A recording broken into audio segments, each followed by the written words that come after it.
Welcome to Uncle Owen's Barbecue. I'm Dr. Afra, and we are here once again to look over figures we were once offered, only too briefly for everyone to get their meat hooks into. She said, get your meat hooks. In the past, we have featured like specials for everyone who desires another opportunity to make a list and check off some well-thought-out choices of numbered TVC debuts. Check off. Fine. Check off. They are out there. Sure, we failed to adequately obtain them, but everything begins with awareness. Awareness. Aware's yours. It's clever. This speaks to me. I now present you with Uncle Owen's Barbecue 2026 Vintage Collection Re-Release Wishlist. That's very exciting. Let me ask you a question. Thank you for your interest, but please hold all questions until the end. Number 1. VC13. Darth Vader. Can he be considered Darth Vader by name alone? Or does he require the suit, helmet, and cape before earning that moniker? Shouldn't he at least be a burnt mess for medical droids to fix? Oh. Hey, Gurney, stat! Got a crispy critter! Still, a mentionable Sith Yellow Eyes card back worthy of the spot on your wall. So, whether you want to eradicate the population of younglings, commit a domestic disturbance on a strange planet, unless there's a witness, or take care of that one missed threat before leaving the room, well, even a professor of all things Star Trek would know that this Vader's required, since he is present during those aforementioned events. You know that, sir. I read your dissertation.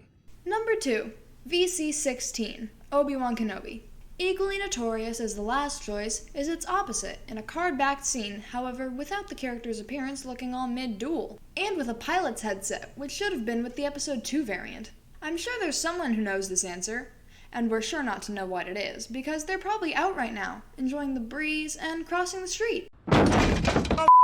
Drive! We already have this character and have reviewed this cycles ago in our compliments to the Chef series, labeled as the Obi-Wan Kenobi pilot variant. Like some out there, the art is nearly just as valued, but unfortunately for this choice, I regretfully am sending the message out there that we don't have this card back to enjoy on our wall of characters. I got your message. I'm so sorry. Number 3. VC17. General Grievous. Kaleesh Warlord turned 3-in-1 cutlery tool no housewife skilled in cooking from scratch should go without. It's a dicer, grater, peeler all in one. Never need sharpening, dishwasher safe. Probably the best thing about this posable and barely biological specimen isn't the notion of intimidation, nor the resulted appearance from a level of experimentation, and can only be defined as space conservation at its finest while discarding what was useless. There's nothing left. But the arms number in the completed 4, and with so many releases over the years possessing no more than 2, this is like seeing a mythical creature you only hear about in fables. A horse with the head of a rabbit and the body of a rabbit. Except those creatures don't have a soft goods cape with insets to show off acquired lightsaber hilts. So I guess there are 2 best things. Number 4. VC30. Zamwazel. The female Claudite bounty hunter hired by Jango Fett to assassinate Senator Amidala during an opportune nap time, and was probably made to believe that this would be like any other mission. But this naturally green-skinned temporary expedient has little ethics, and therefore has never refused a job based on morals. Well, listen to you. Telling me I can't do something because of the color of my skin? It's not because of any secretive motivation or a repressed urge to thin the herd. It doesn't matter who the mark is. Deep down, it's about the Cold, hard credits. Number 5.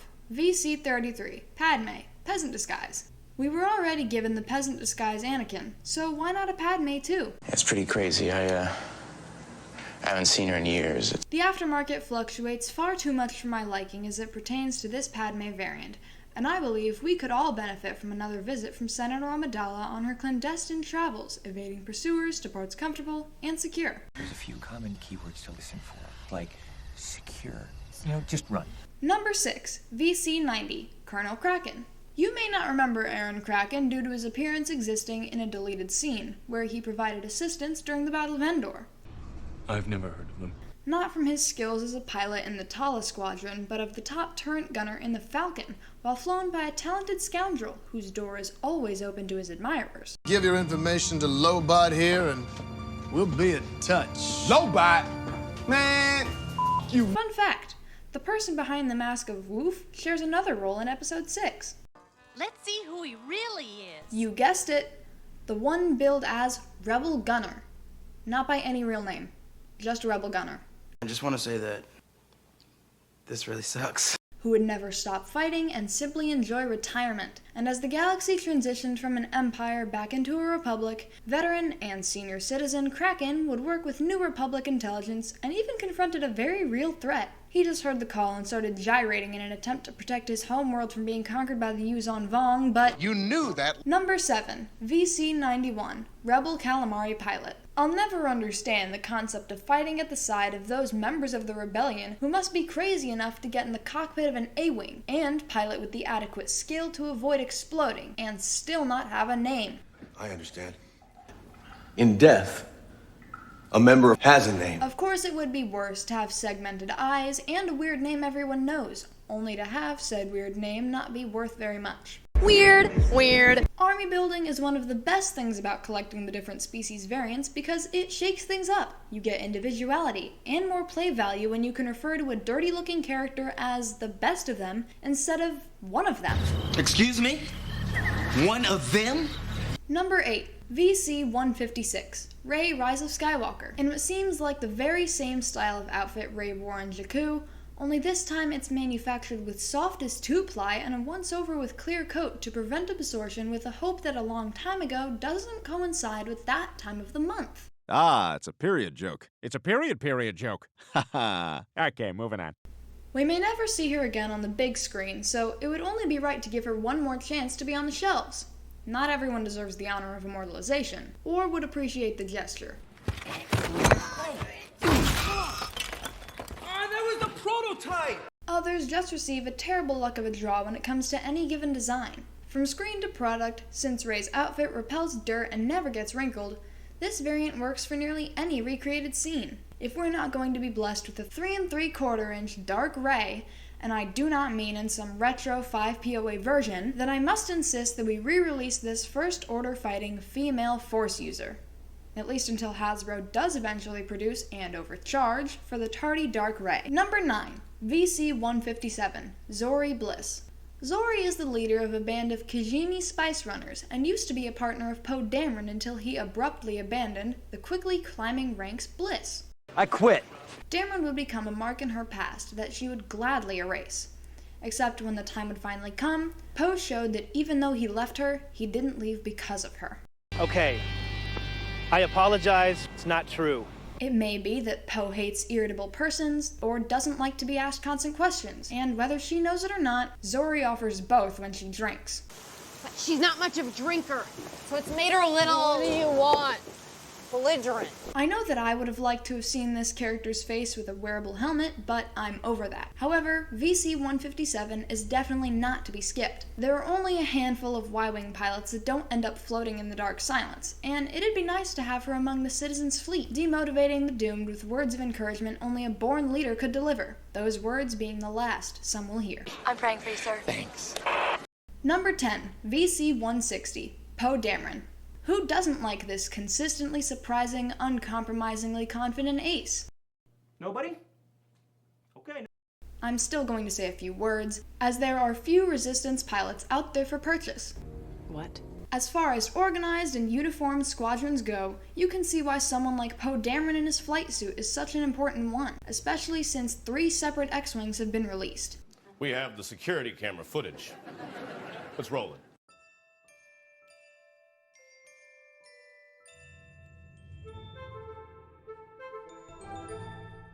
And the most impressive, VC-149, R2-D2. Wait a minute. I know this was already re-released, but I must confess my disappointment, since that was re-released by some guy in a chosen style, not battle damage. Sure. Why would someone do that? Using the same number for separate figures is kinda confusing, and a bit irresponsible, when it comes down to the term collect them all. And this isn't an isolated incident. Where are the others? This variant is needed for the Vintage Collection X-Wing, as R2-D2 is badly busted up before the Yavin Medal ceremony. And I'm not upset that it was already given a re-release. However, a retooling was applied when many R2-D2s can be found in nearly every series, and most without the look of disrepair. Plus, not that much was independently spectacular for most droids with that nomenclature on the market. Pretend that I don't know anything about metallurgy, engineering, or physics, and just tell me what the hell is going on. We strive to be screen accurate with our displays. And if you do too, maybe you'll also be voting for this droid as your most wanted choice. The tour is now commencing, and questions can be addressed momentarily. Questions? You ended the boat tour in my office? Unacceptable! Get over here and fix it, and don't send your 20-year-old stoner son. I know, because I'm not an idiot! If you enjoyed yourself, the very best way to let us know is by hitting the like button, or by leaving a comment, so even if you hated it, we promise not to take offense. I will pretend for the moment that you meant that in a nice way.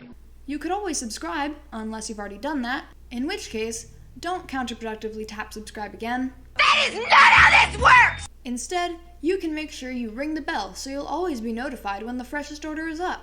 I'm Dr. Afra, and I would like to once again thank you for tuning in for the Uncle Owen's Barbecue 2026 Vintage Collection Re-Release Wish List.